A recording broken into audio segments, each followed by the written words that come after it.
Good evening. We call the Hawarden City Council to order on Wednesday, October 13th, 5:30 p.m. All present and staff other than Councilperson Tim, who's still on vacation.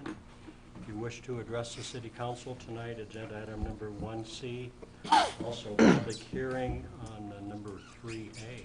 So, first standard agenda item, approval of the September 22nd, 2021 regular City Council meeting minutes and the October 7th special meeting minutes. You've had those in your packet. Is there a motion for approval? So moved. Second. Moved by Jen. Seconded by Rob. All in favor of approval of those minutes, say aye. Aye. Those opposed? That passes 4-0. Next is claims for payment. Rob, do you have questions in regards to those? No question. Jen? No questions. John? None, thank you. Travis? None, thank you. So moved. Been a motion by Travis. Is there a second? I'll second. Seconded by Jen. All in favor then of claims for payment for October 13th, say aye. Aye. Aye. Those Abstain. opposed? Passes 3 with 1 abstention. Open business from the community.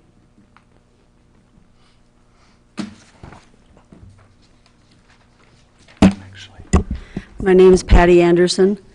I just wanted to reference the Empower Rural Iowa Broadband Grant Program, the recent notice from the governor's office, or actually the Office of the Chief Information Officer, regarding an additional $200 million in grant funding.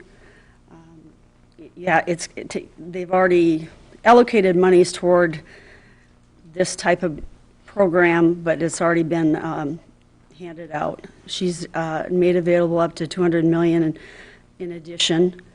It takes quick action. Tomorrow there's a pre-application conference. You can register up to 1 o'clock tomorrow. There's approximately a 30-day window to get a pre-application in. I just wanted to make sure the city was aware of it. Thank you. Thank you. Any other comments from community?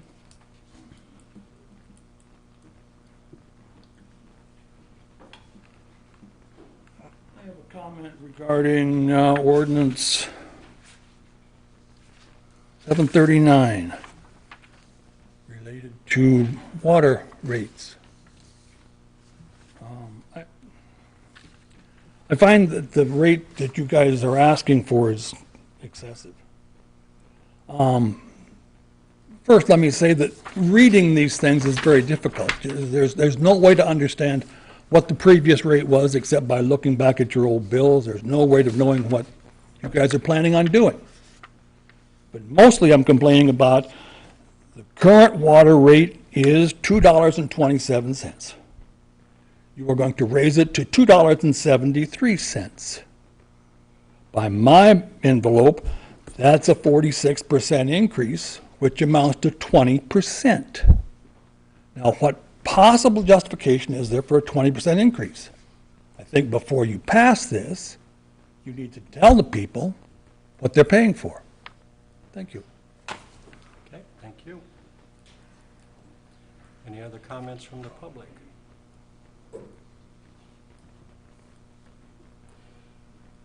Hearing none, we move to the mayor's report.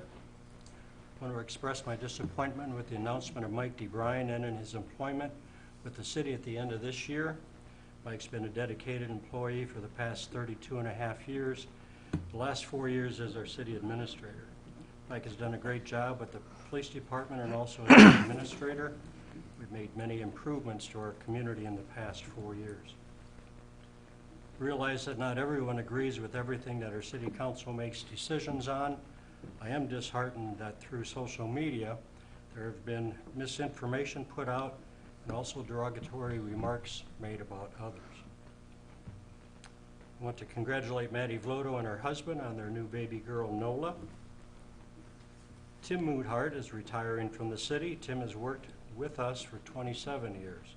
We thank him for being a valued and long-term employee and wish him well with his future endeavors.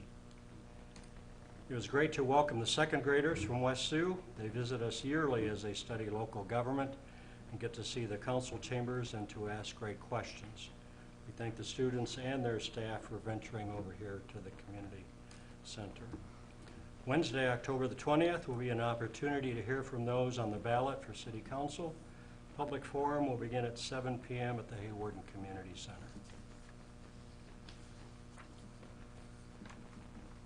We'll move then to staff reports. Corey, anything from you? Yeah, just a couple things. Had cleanup days over the weekend. Seemed everything went well. A lot of notices got sent out. People took advantage of the opportunity to get stuff thrown away, and we're appreciative of that. We also noticed that the White House across from Central Catering was demolished and cleaned up or picked up mostly today. It's a nice improvement as well.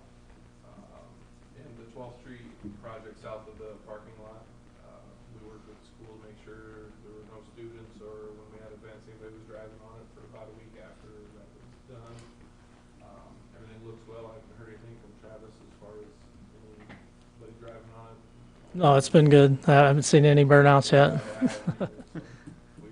made sure that we took care of that while we cured. Okay, thanks. Mr. Pickner, welcome. Anything? No, I don't have anything tonight. Okay. Thank you. Might have something next time. Maybe. Jacob, Financial Director. So we just have a couple big reports coming up to be looking forward to in the packet. Probably next month is going to be the urban renewal report, and then shortly after that, we're going to have the annual finance report coming up. So it'll be a busy month or two. Okay, thanks. Travis? I'd like to speak on the winter natural gas prices. If you've seen, they've been in the news for the past month, really. Natural gas prices have been going up. Last year, we were in the $3 MCF range.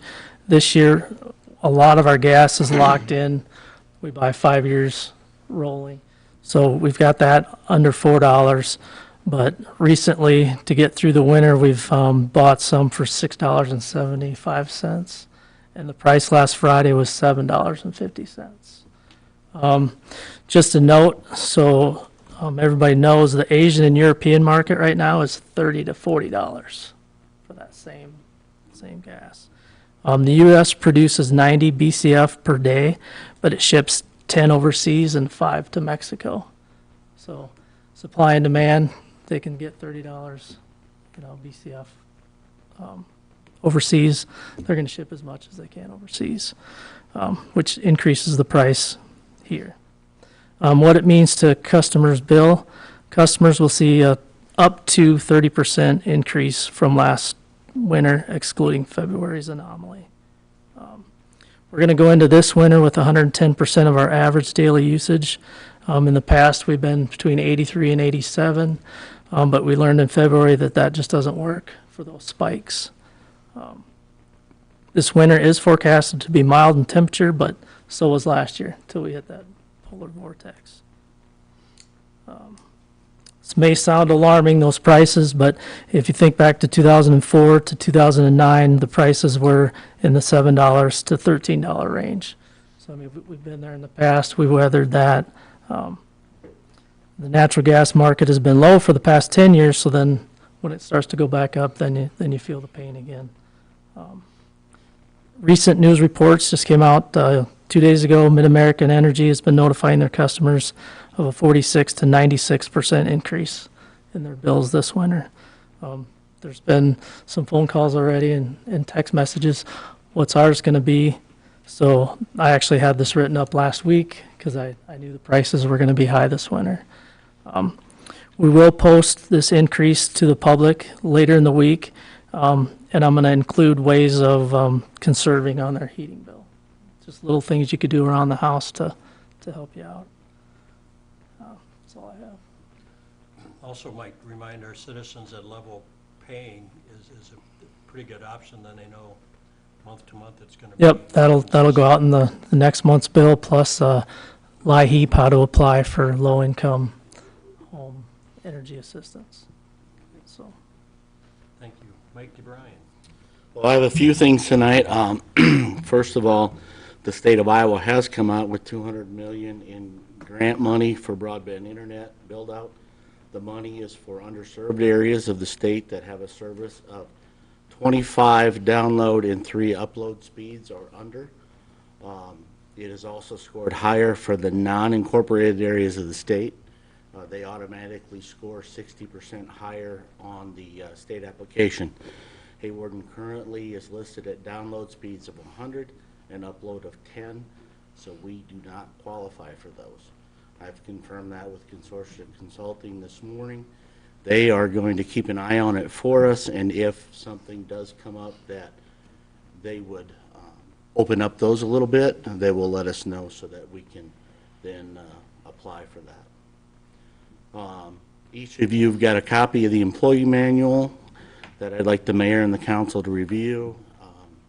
I'll put it on the agenda for October 27. It hasn't been updated since 2013. So we want to get that updated. There are 2 parts in the manual for consideration to changing is the residency requirement and the sick leave policy. Please read those over, and if you have questions, let me know. Ads have been placed in various types of media for the city administrator position. All the applications will go to the Mayor Porter. We've terminated the lease on the farm ground with Casey Westergaard and are rebidding it. Casey's done a great job in maintaining the ground, but he's had it for several years, and his contract has been extended several times. We've had several inquiries interested in running the ground, so we felt that it's the best interest to take sealed bids on the ground. We will take bids until 1 p.m. on October 25, where we'll open those bids directly thereafter. Hope to have a successful bidder and a new contract on the agenda for October 27. We're working with the economic development position, and we hope to have a public announcement early next week for filling that position. And finally, we're continuing to do engineering on Avenue L with some additional streets around the hospital. We've done videos of the sewers showing maybe 5 spots that need attention, which we'll fix before they do the concrete overlay. But overall, the sewer looks good. We're going to expose some of the water line, have the engineers look at that, at the condition of that. From the spots that we've had exposed, it does look good, but we want the engineers to look at that and make sure. We're hopeful that it isn't good and we'll not have to replace it. We'll be meeting with DGR Engineering to go over design and assessment schedule within the next month so we can keep our bidding date late January, early February, unless directed. Otherwise, we'll follow the same assessment plan as the other 3 concrete streets we've previously done. Once this project is bid out, we can determine whether we can afford the entire project, none of the project, or we'll have to trim it back and do parts of the project. That is it. Okay, thank you, and thanks for getting the personnel manual to us as council and myself. I think it's important both from the city aspect and employee aspect to look at that very closely. Any questions for staff from council or any council comments? Hearing none, we'll move on to agenda number 3A. This is a public hearing for the final disposition of vacating alleys and streets, final disposition of real estate. Do you want us to give an overview on this again during the public meeting, please? Sure. John Grease has approached us. He owns some ground in the Calliope edition of Hawarden. It's the back lots that are back by the railroad tracks. Those lots are, there's 2 streets and an alley that's plotted through there. He would like to purchase those. He takes care of them, mows them, everything like that. He does understand that there will be a cost to purchasing those. So we need to have a public hearing. I did meet with all the neighbors around except for one I couldn't get a hold of, and none of them had an issue with him buying those sections of property. Okay. During this public hearing, have you heard anything, any comments from public to the city offices? None. Does anyone wish to address the council and ourselves in regards to this public hearing? I'll close the public hearing, and the price set will be the same that it has been the last Right, times we have it's sold 42 these cents a alleyways. square foot, which I believe in the resolution has the price of 14,500. Is there a motion for Resolution 2021-41? So moved. Moved by John, is there a second? Second. Seconded by Jen. Further comments or questions? Hearing none, a roll call vote, please, for Resolution 2021-41. Bergsma, Aye. Feldhacker, Aye. Olson, Aye. Clucky. Aye. On a 4-0 roll call vote, Resolution 2021-41 passes. Agenda items number 4 through 18 are a second reading of ordinances for updates to our city ordinances. During this time, we'll just, most of them are a sentence or two. I'll ask Mike for the clarification, and then we will ask for a motion for the second reading. So as we move on to agenda item number 4, second reading of ordinance 731 in regards to dangerous animals. This one just removes the language pit bull as being listed as a dangerous animal. Courts have ruled that you cannot list breed-specific animals. It has to be the actions of the animals. So in order to comply with state code, we're going to remove pit bull dogs. Okay. Is there a motion for the second reading of ordinance 731? So moved. Moved by Rob, is there a second? Second. Seconded by Travis. Roll call vote, please, for the second reading of ordinance 731. Olson, Aye. Feldhacker, Aye. Bergsma, Aye. Clucky. Aye. On a 4-0 roll call vote, the second reading passes. And again, with all of these, the third reading will be at our next stated communication. Agenda item number 5, second reading of ordinance 732 pertaining to elections. This ordinance changes the number of signatures needed for communities our size to be put on the ballot for an election. Right now, it's 10. As of January 1st, it'll be 25.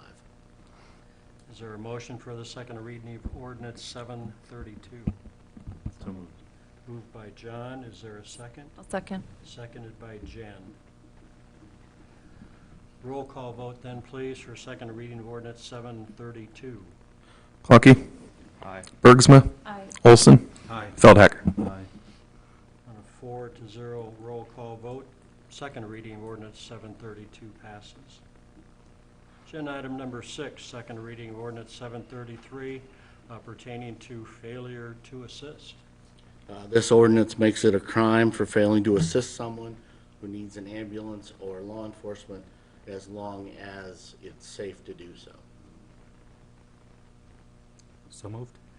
Moved by Travis, is there a second? I'll second. Seconded by Jen.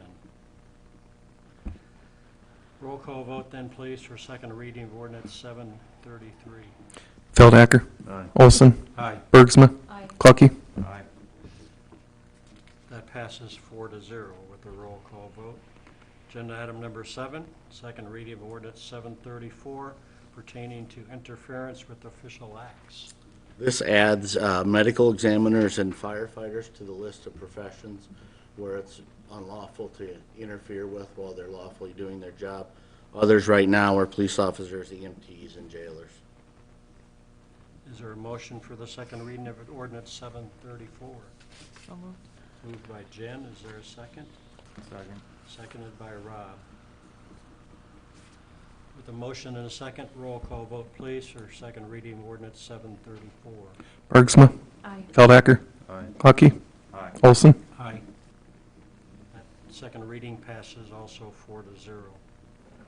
Agenda item number 8, second reading of ordinance 735 pertaining to peddlers, solicitors, and transient merchants.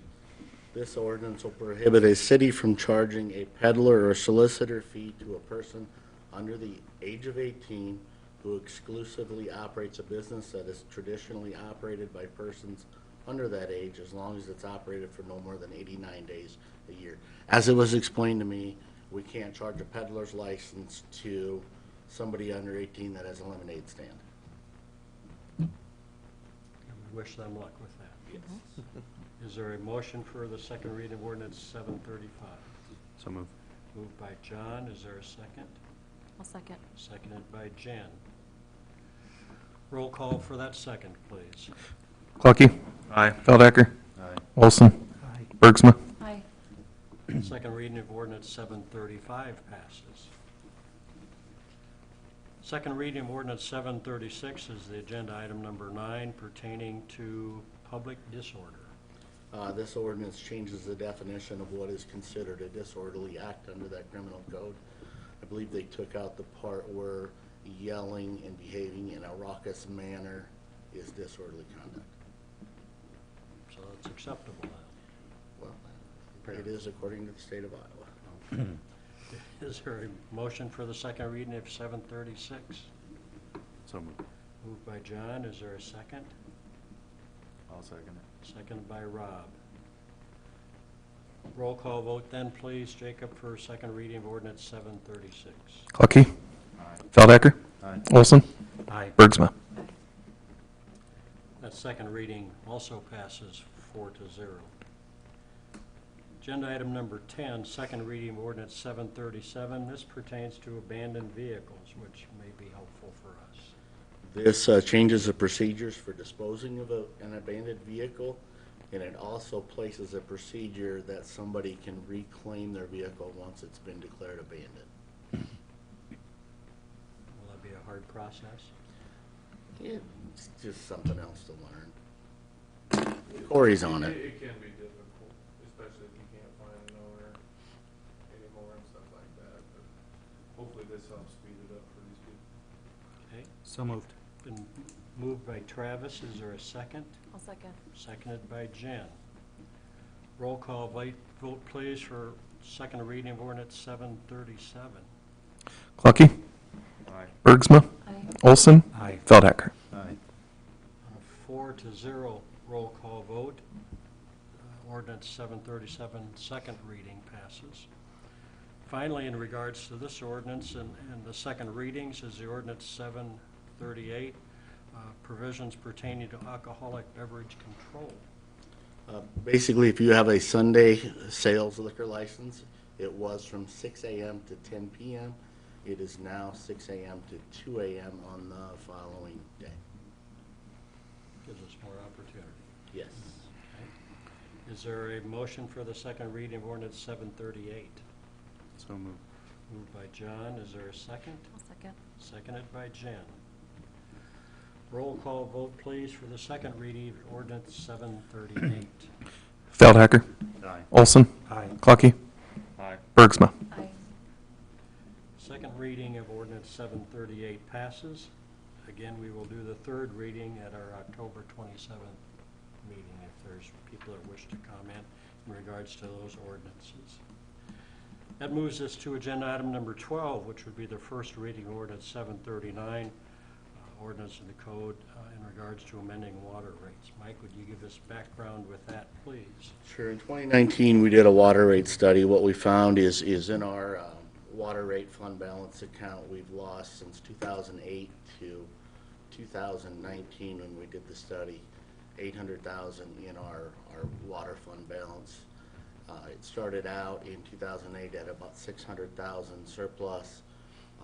By the time we did the water rate study, we were about $200,000 negative in that account. So we contracted with Missouri River Energy to do the water study on that, and they recommended a series of 3 water rate increases. What they did find was our rates were extremely cheap. That alone isn't a reason to raise them, but the negative balance in the water fund, where we pay for water projects, we pay for labor, we pay for upkeep of the water treatment plant, we pay for upkeep of the water tower, was negative, and there was really no end in sight. It was just continually getting more negative. So this is the second rate increase out of 3 recommended. Back when we presented the water rate study, I think we decided to do those over a 3-year period to not have just to jump into the final water rate. So we are slowly working our way out of the negative fund balance. We just looked at that too. 124. Negative, yeah. 142. Yeah, it was something like that, 120 to 140,000 negative yet in that. We got a water tower that we're looking at painting, that needs painting and repair. That's a $250,000 bill. So, I mean, unfortunately, it's an increase, but, I mean, there's a cost to services that I believe we have to watch out for. And I believe the study states, well, in residential, commercial, industrial, it's a 15% overall increase. I know we had some comments earlier from the public, but that's where that 15% comes from. It's a balance of a total increase from all our accounts. And much like we have attempting to do with all the utilities is to make them standalone and self-sufficient. Right, and, you know, Missouri River Energy does a very good rate study. They look at cost of service and your expenditures and what you plan to need to spend in the future and balance that all out to get you where you need to be. So we take their recommendation highly. So in regard to the first reading of ordinance 739, ordinance in regards to amending water rates, is there discussion from council? I would agree that we, take their recommendations from those. We've seen that. We need to be able to offer that service, but not be able to go so much into that. They made the recommendation to begin last July, and we pushed it back to January because of the COVID. Yep. And that's when people are watering their yards too. So we have pushed that back 6 months, and we're starting to do them in January, which is non-watering, less usage to kind of ease into that rate. So. Any other comments, or is there a motion for the first reading of ordinance 739? So moved. Moved by Travis, is there a second? I'll second. Seconded by Jen. Again, this is the first reading. It'll be the first of three. Roll call vote then for the first reading of ordinance 739. Feldhacker. Aye. Olson. Aye. Clucky. Aye. Bergsma. Aye. On a 4-0 roll call vote, first reading of ordinance 739 passes. Agenda item number 13, resolution 2021-42, setting a public hearing and ordering a notice of publication to consider amendments to the Hawarden zoning ordinance and regulations. Mike? Jim? Over the past, it's probably been longer, over my last 4 years, we're finding our zoning regulations are very strict. And we've had to, I rely on Jim a lot when I get a building permit.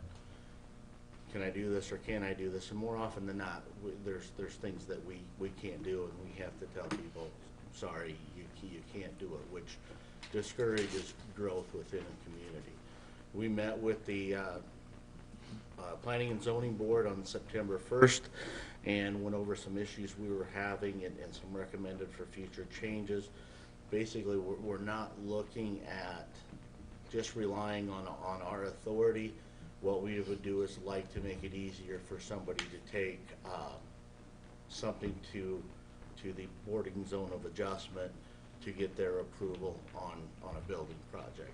So what this is going to do is make it so I will still have to deny a building permit, but then you can apply for a hearing with the Board of Zoning Adjustment and then present it to them, and then they can make the determination based on some of the rules we want to change. So, but what this does is set the public hearing. We have to have a public hearing before we pass the first reading of an ordinance to pass this. It will take 3 readings of the ordinance to pass. So this, what we want to do tonight is set the public hearing for the next meeting. Yeah, I think we brought the recommendation, or Mike did, to you at the last meeting, and this is just following the proper procedure. Is there a motion for resolution 2021-42, setting the public hearing? So moved. Moved by Travis, is there a second? Second. Seconded by Jen. Roll call vote, please, for resolution 2021-42. Feldhacker. Aye. Olson. Aye. Clucky. Aye. Bergsma. Aye. On a 4-0 roll call vote, resolution 2021-42 passes. Public hearing then will be Wednesday, October Those of you that have agendas, we still have agenda items to continue on. They are on the back page of the agendas. Next, we go to discussion on telecom utility. On October 4th, Travis, Ron, and I went to Long Lines and met with Brent Olson and Paul Bergman, Travis Waterman, to discuss possible future contracts, to discuss upgrades, to discuss what they see in our system that we're going to need to change. They are open, of course, to a contract. They don't have a copy yet. As soon as they get one together, we'll present that. So some of the things they went over, some of the things that they were going to do if they would have been successful in purchasing high-tech.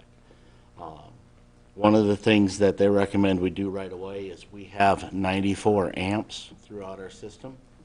And what the amps do is they compress the speed. Our amps are old and need to be replaced, which will compress the extra noise that's in the coax cable more to allow more broadband speed to come through.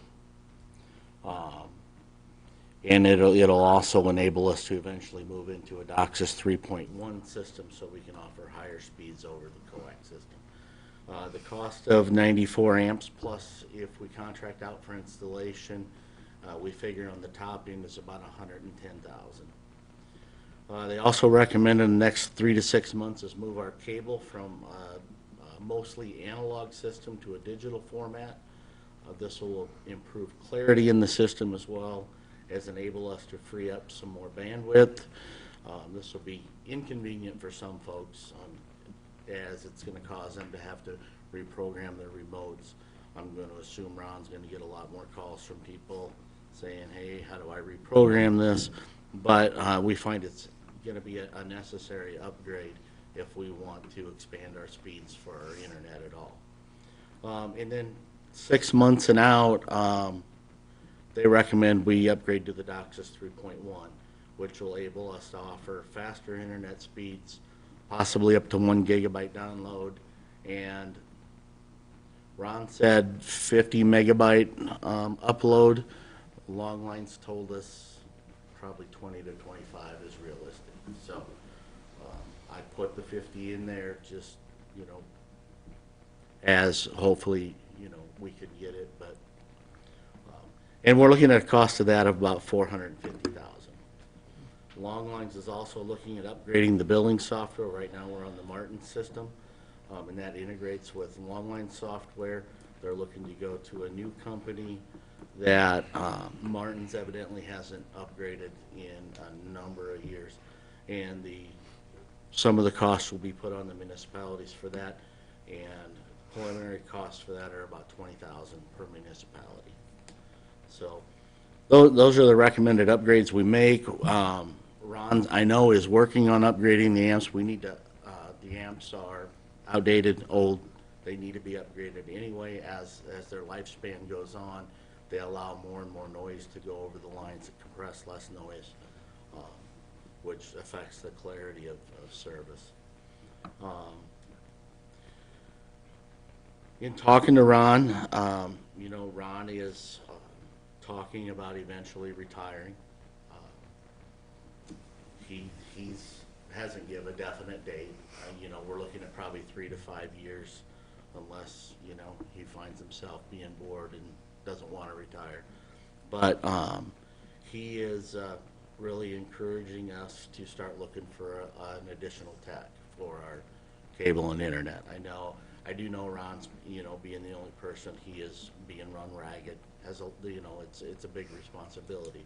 So, and then with all the knowledge Ron has of our system and how it runs, it's going to take somebody a while to learn to be able to just go in there and do what he does. So, I guess as staff, we feel that it does make sense to begin the process of finding somebody. It might take a while. I don't know how readily available techs are.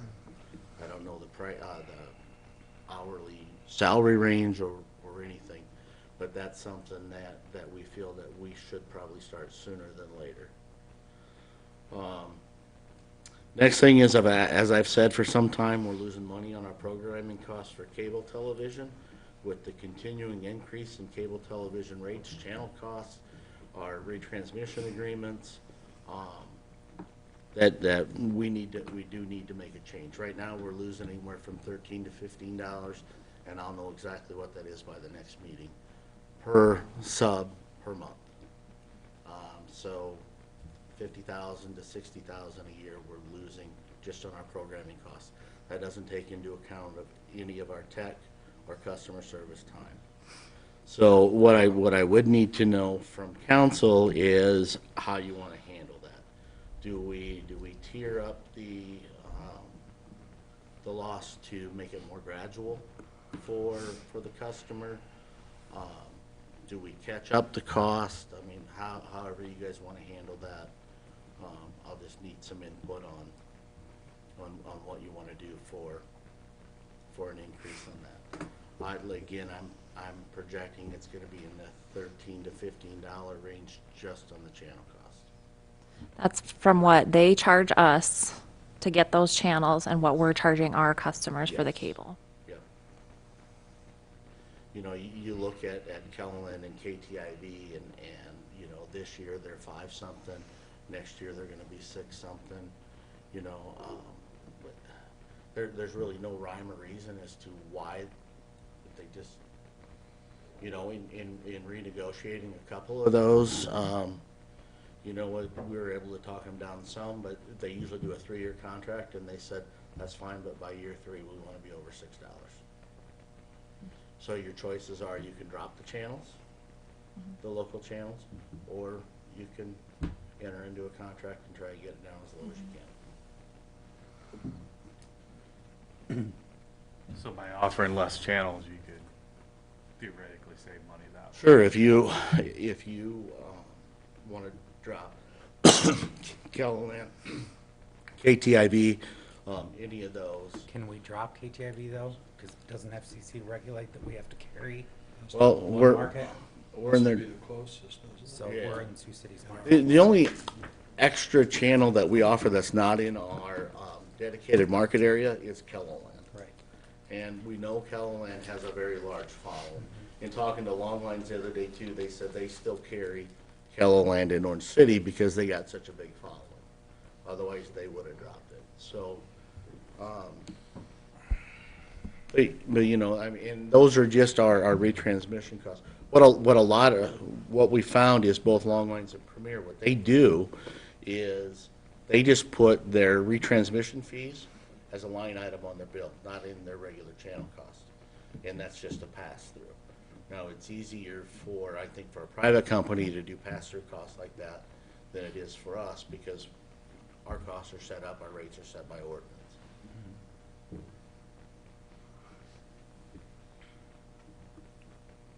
Actually, Longlines told us if we lose customers on cable, we're probably going to save money because we're not going to pay the channel cost per customer.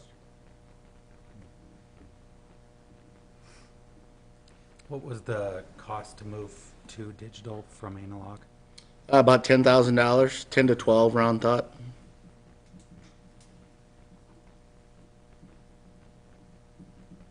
We're looking at about 130,000 in total improvements then roughly. Well, if you had the DOCSIS 3.1, you're looking at about 600,000. And did you say there's money, there is some? There is, we have a fund balance. I think we'd be comfortable with probably 400, maybe a little more. I know there's some money out there right now from the 5G upgrade. The federal government was going to reimburse cost, or you could do a lump sum payment. We did put in for the lump sum payment of, and it was 230-some thousand. But the last we heard on that was they found a lot of companies were doing the lump sum payment, and the actual cost of the 5G changeover was a lot less than that. So we're not sure if they're going to follow through with that. We've had that request in for 6 months.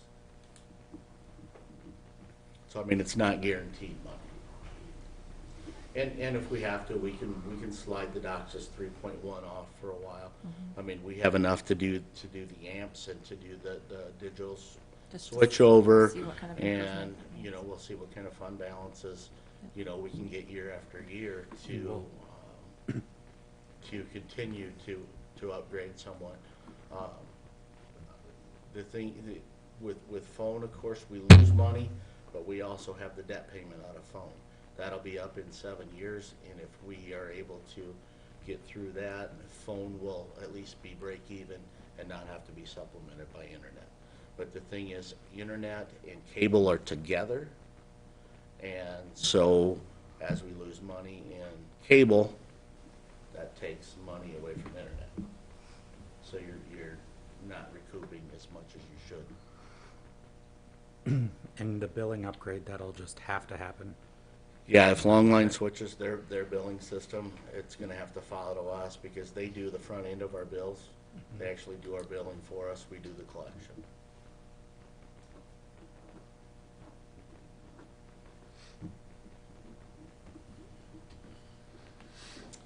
And then, you know, just to reiterate, the state of Iowa funding with the 200 million,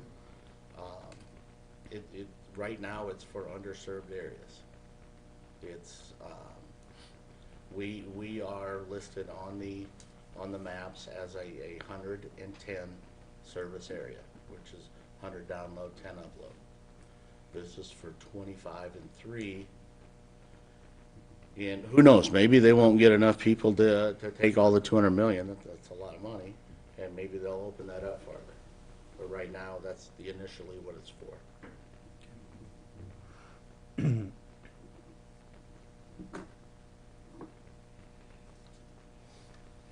Well, I think hold off on DOCSIS 3.1 until we see what the other two do. Do we have a relative time if we do the amplifiers, when that might come around? You know, if we get them ordered and get in, we're looking at probably 3 months. Depends what kind of winter they have to be working outside, but I mean, 3 to 6 months, I think we could get that done. I also think in that timeline we could get our video switched over to a more digital format. I think those are realistic. And then I think we take a look and see what our fund balances are and see about going for the DOCSIS 3.1. You know, if we can squeeze out, you know, speeds of 500 download on our coax system, they say we could maybe get up to 1 gig. We'd have to test to find out for sure if we can. Because obviously you don't want to sell that if you can't do it. The upload speed is probably a bigger thing, I think, especially with your gamers and things like that, is, you know, the upload speeds. I'm not a gamer, so I don't know if 20 upload would be a sufficient amount, or how much upload you need, you know. I don't know enough about it. So, you know, the big question is we can go ahead, Ron's waiting for some more information on the amps. They are limited supply right now, and he did find a company that had some, and I've given him the go-ahead to order those, but I'm not sure if he's done it yet because he's still checking on something. And then, you know, part of that cost is hiring somebody to come in and help him install those. And then, you know, I still think we need to move on the digital format of television. The other thing I need, you know, council input on is the rates for cable. I mean, You said you'll have the definite numbers by next meeting. right. I'd discuss it then.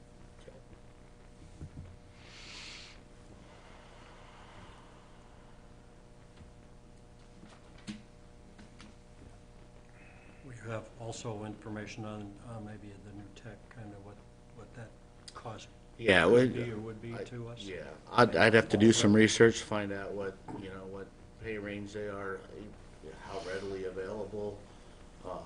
You know, I know a guy that's retiring soon, but I don't think he wants to come to a small town. Yeah, I do believe, you know, we started out with 2 people in the telecom side. And I think it's getting, especially if we're looking at doing these upgrades, we need to make sure we have the We personnel need to to do have it. somebody to do it. Any further discussion with the telecom utility tonight? Do you need any further input from council? Nope. Move on then to agenda item number 15, discussion of the American Rescue Plan funding. All right, the federal government has issued an allotment of money for each city, county, state in the United States of American Rescue Plan funding, COVID money. And our allocation is $364,213.83, of which we have received the first installment, which is half of that. The second installment will come in 12 months. We have until December of 2024 to spend that money. There's a ton of things that can be used for that money. I put that information in your packet. Some of the things that it can be used for, as far as on the city end, are it can be used for wastewater, water, and broadband funding. Right now, of course, we have the broadband issue, but we also have a water tower that's in very bad shape that needs to be taken care of. So what a lot of administrators have been doing is going to their council and saying, you know, give it some thought, see what we want to use this money for. Like I said, we don't get the second installment for a year, and we got till December of 2024 to use it.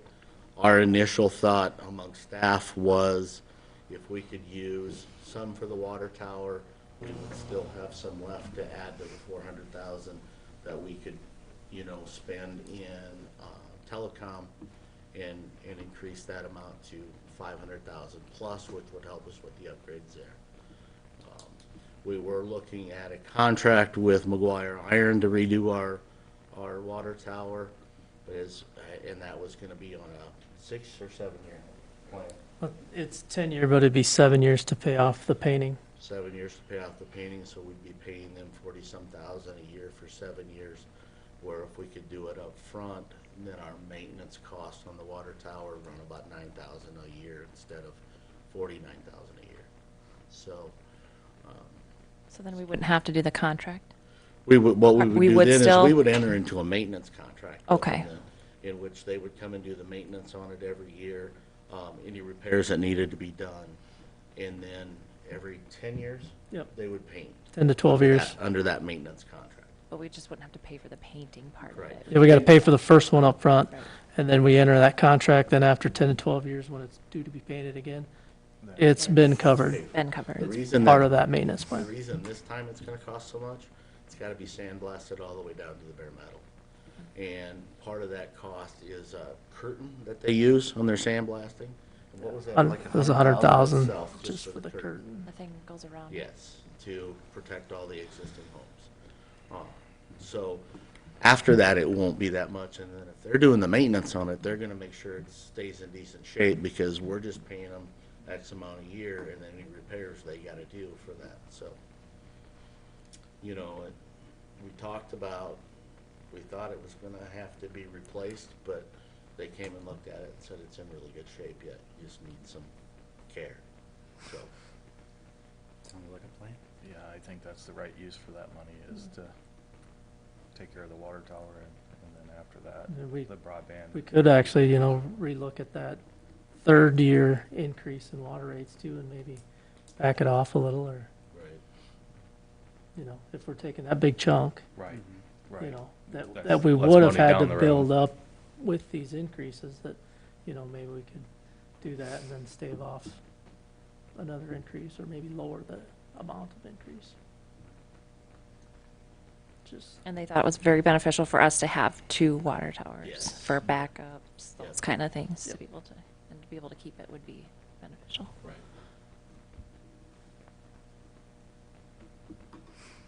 So I guess at this time, I put in the packet of the American Rescue Plan funding in there.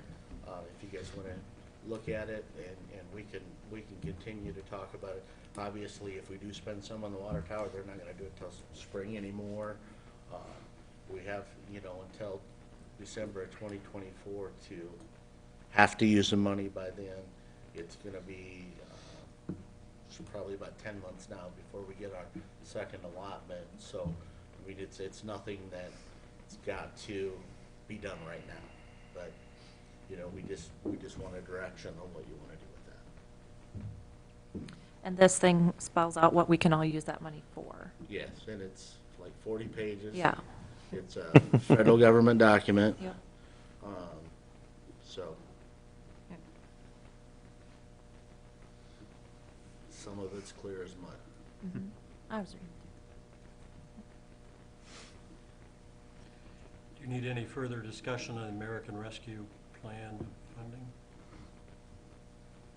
Council pretty much in agreement with that direction? Yeah, it saves us 30,000, so it's benefit. Okay, thank you. We'll move on then to discussion and direction of a possible Aussierium at the Grace Hill Cemetery. I'm gonna turn this one over to Travis. I worked on this plan it started last fall, going into the grant writing season, and I wrote a couple grants. Aussierium, if you don't know, it's a place for internment of urns for loved ones. Here's an example of one that we were looking at. And the Aussierium part is the middle would be an empty space where if you wanted a less expensive option, you could put the ashes in a velvet bag velvet bag, and then they get deposited in the middle.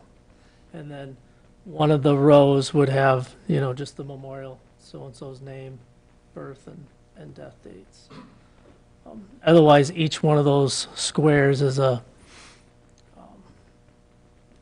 place for a niche. That the urn, and it can hold up to 2 urns, so you can get a husband and wife, or father and son. The outside of the plate is engraved with who's behind that. It's another alternative to cremations. As we've seen in our cemetery, our cremation numbers are rising. Yeah, in the last 4 years, we've had 65 full burials and 59 cremations. I mean, and this year it's 10 full and 18 cremations. So this is the first year where it's actually had more cremations. And this is just I think, a very nice option to give people. They're becoming very popular all over the country. I don't know of any close by. There's a few in Iowa. This is kind of a concept that I'd like to start with a middle round one, and then you could design anything from there once it got full and just kind of expand from there. That's just an option, obviously. So what does this cost versus the regular? Right now, the ones we're looking at, up to $70,000 or $75,000, with a little bit of landscaping, and then concrete. You have to have a good base with basically pillars in the underneath ground. to support that weight, because that's the last thing you want that to settle. We've raised a little over $15,000 with grants, and there was a private donation to the cemetery that's in a fund. It was less grant money than I was hoping for. That's why I brought it to the council, because there is 15,000 of it there. I didn't want to just, forget the project and maybe try again in 5 years without giving you the option to say, let's try and fund this and get it going. So I guess my question is this something you see the cemetery need? Or What is the cost to a family That's what I was, For a niche? yeah. We can set the price. However, we're thinking right now they've, some of the ones that have been put in, they're getting 2,000 to 2,500, up to 3,000 per niche. I mean, I would recommend 15 to 2,000. Because you're taking into account, there's no gravestone, there's no lot, there's no digging of the lot, interment, so there's, And the what is it currently cost. cost to do that for I believe a headstone alone is probably 2,000. Your burial plot is 450, your grave opening is another, is it 450? 450, and then your headstone or footstone is gonna be a couple $1,000 and on up. See, it's another alternative to being cremated in the ground.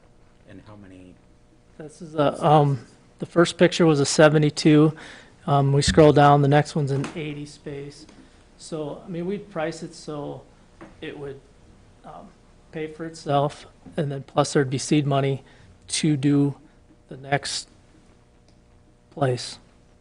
And then that one would pay for the next place, and it'd just keep paying for more. We'd keep that money in a separate fund for expansion. So we just need the first, the money up front to get the first one here, and then go from there. Is this something that our community, like, people have asked for at all? There, Like- Tracy has had a couple, because, we've talked about it. It's, we've had discussion.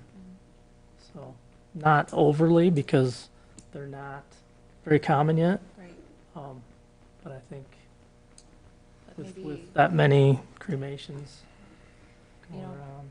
maybe something to go out into the community to ask if that would be an interest, Sure. to some people to see once if that would Yep. be beneficial to,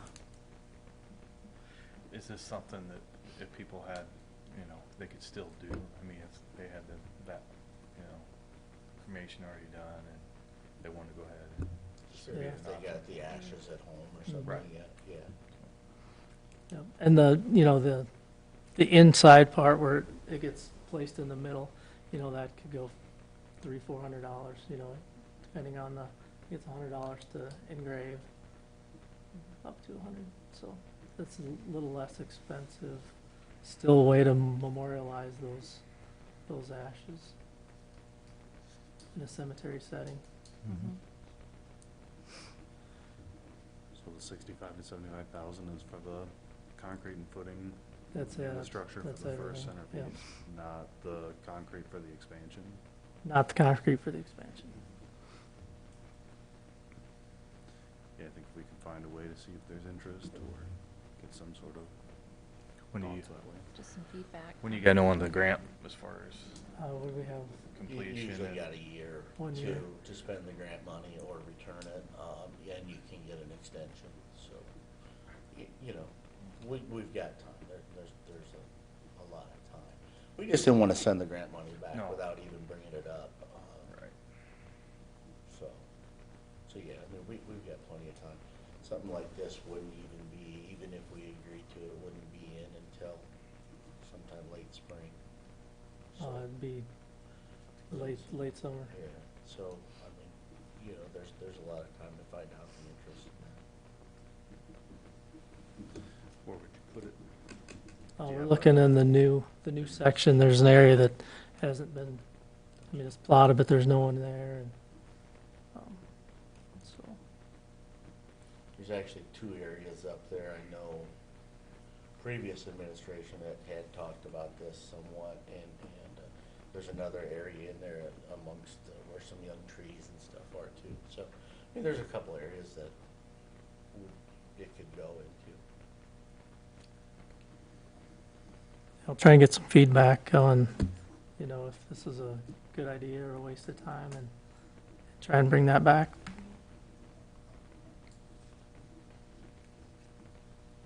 Any other comments from council in regards to that? Thank you, Travis. Agenda item number 17, we have no consent agenda items tonight. Everybody's licensed up and everything, apparently. Correct. That moves us to agenda item number 18, which is adjournment. Is there a motion to adjourn? So moved. Moved by Jen. Is there a second? Second. Seconded by John. Thank you for your participation. All in favor of adjourn, say aye. Aye. Those opposed? City Council's adjourned. Thank you very much.